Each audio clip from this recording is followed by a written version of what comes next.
In this video, I'm going to talk to you guys about why you struggle with money discipline. There's 12 reasons. Let's jump straight into it. Number one, you were never taught money skills. Simple as that. Most people graduate knowing algebra but don't know how to budget or invest. Without a framework for handling money, you default to trial and error, usually error. Discipline becomes nearly impossible without education. You don't even know what you're doing. So you have to figure out what you're doing. You have to learn. You have to start studying. You have to figure out money from a financial basis, right? So best thing you can do, start watching my videos, start going to YouTube, start reading books, right? I'd love to release a book over the next few years. That'd be really cool, I think, in my opinion. But start figuring out things that you can do right now for free to learn about money and financial literacy. Number two, you confuse wants with needs. You tell yourself things like, I need a new car, I need to eat out, I need the latest phone. But wealthy people know the difference. Needs are survival, wants are lifestyle. Blurring the lines drains cash flow. Most things that you think you need, you don't actually need, you just want. Basically is what I'm saying here. You saying that you need a new phone is stupid. This phone right here, the one I have in my hand is an iPhone. I think this is a 13, right? Simply because every phone after the 13, I have another one somewhere. Actually, the one I'm filming on is a 14 Pro Max. I don't have a fancy camera. I don't have a fancy this and this and that because you don't need it. At the end of the day, there comes a point where everything's only going to be so good until it's gotten to that point. But right now, everything's kind of like, it's just the same phone over and over and over and over and over again. You're going to spend the same $1,500 every single year just so Apple can make a few dollars off of you. Like, at some point, you got to stop and just take, maybe I'll get the iPhone 20. I don't know, but I don't really care right now. These do exactly what I need them to do. Number three, you chase instant gratification. Your brain is wired for quick rewards. Swiping the card feels good now, while savings feel boring. But the wealthy flip the script. They crave the long-term win more than the short-term hit. Everything about wealth is in the long term. Everything about wealth is in the long term. Everything about wealth is in the long term. Simple as that. Number four, you lack clear financial goals. If you don't know what you're saving or investing for, money discipline feels pointless. It's hard to say no to a $200 night out when there's no bigger yes pulling you forward. You got to have goals. You got to have a reason why you are saying no, or sorry, I'm trying to get the sun out of the out of the frame, but I'm not sure how I'm going to do that, actually. Give me 1 second. Okay, we're just going to finish this one up with the sun here. And what I'm saying is better than seeing me, so it is what it is. At the end of the day, it's hard to say no to a $200 night out when there's no bigger yes pulling you forward. So if you don't have a reason to save the money, you're probably not going to spend it. I mean, you're probably not going to save it, right? So find reasons to actually save the money other than just saying, I'm going to save it. Use it towards an investment, use it towards a business, use it towards something. Don't just say, I'm going to save this and then think that you're actually going to save it, because you're not, right? Number five, you rely on willpower alone. Just literally, like I just talked about. You tell yourself, I'll just spend less this month, which is, it won't happen. But willpower will run out. Wealthy people automate, auto investments, auto savings, auto bill pay. Systems protect discipline when motivation fades. On those nights where you want to go and you want to eat out and stuff like that, the money just won't be there because it'll already be invested. You got to get to that point. Create systems. Number six, you tie money to emotions. Bad day, you buy something good. Good day, you celebrate by buying something. Money becomes emotional therapy instead of a wealth building tool. This cycle makes discipline impossible until you separate emotions from spending. Don't let your emotions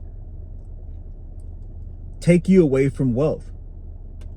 It literally will. Your emotions will destroy your life, right? Number seven, you don't track where money goes. Most people underestimate their spending. They think they spend $200 eating out, but it's really $700.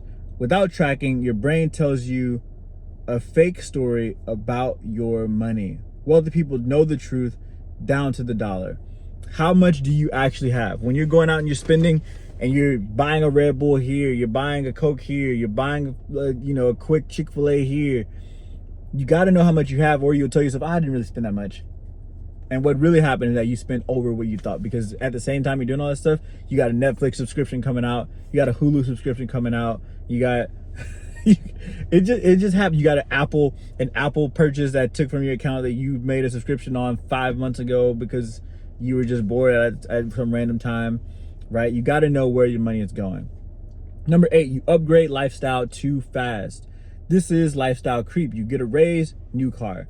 Bonus, new clothes. Instead of stacking cash, every dollar gets consumed. Discipline vanishes because expenses rise in sync with income. Right? If you go watch one of my last videos, I think it was not my last one, but the one before that, I actually talked about this, where when you make that increase in income, you need to go take that income and invest it. Because your expenses are already paid. You don't need to raise your expenses. You need to go invest that money to increase the profit margin that you've already created, right? Number 9, you surround yourself with big spenders. Your circle sets your money thermostat. If your friends blow cash every weekend, you'll eventually join in to fit in.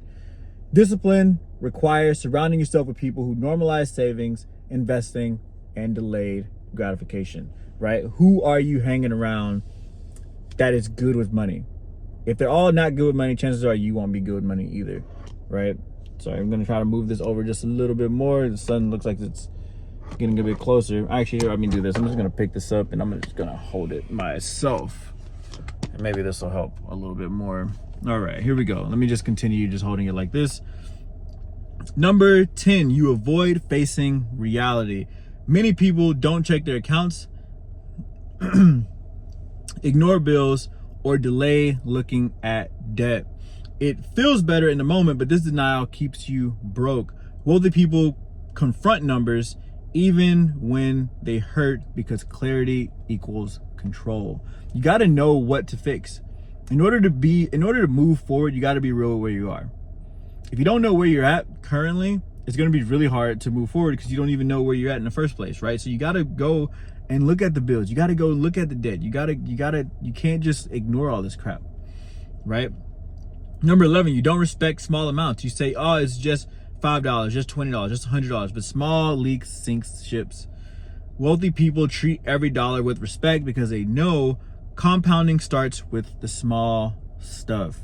Again, eating out, those Red Bulls, the McDonald's trips, the Apple purchases, the subscriptions, all this stuff adds up. I know because I've literally been in, I've done it. I have 6 kids and a wife.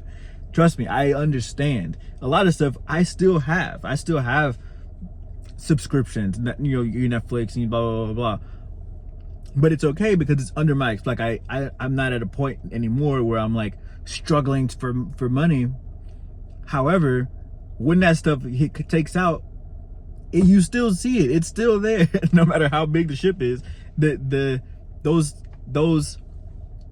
subscriptions start to add up, right? Okay, well, if those subscriptions are adding up, how much are you making and how much are you filling those subscriptions? If it's taking a lot of your income, you need to turn them off. Simple as that. If you drinking Red Bulls and eating out every day is draining your expenses, you need to stop. Now there's gonna come a point where you make enough money to where it doesn't really matter as much, but for now, turn it off. Stop eating out. Stop doing the crap, because it's only gonna drain your income. Number 12, you tie self-worth to spending. Many people buy things to feel successful. Status symbols, clothes, cars, etc. It feels like progress, but actually bleeds money. Wealthy people separate identity from possessions. They let net worth, not purchases, do the talking. No one really cares. At the end of the day, no one really cares about what you're buying. You can have the nicest car on the block. It's only cool the first time. After that, you're used to it. And no one cares because they have jobs and stuff. So stop spending for other people. Stop trying to impress other people with stuff. It literally doesn't matter. Just wear a t-shirt and you know, film in your car if you have to. It is what it is. But again, those are 12 reasons that you struggle with money discipline. Hope you liked the video. Sorry for all the mess with the sun and, you know, everything. I don't know. It's 9 o'clock in the morning, and for whatever reason, the sun wants to be part of my videos. So catch you guys on the next one. Subscribe to the channel. Peace.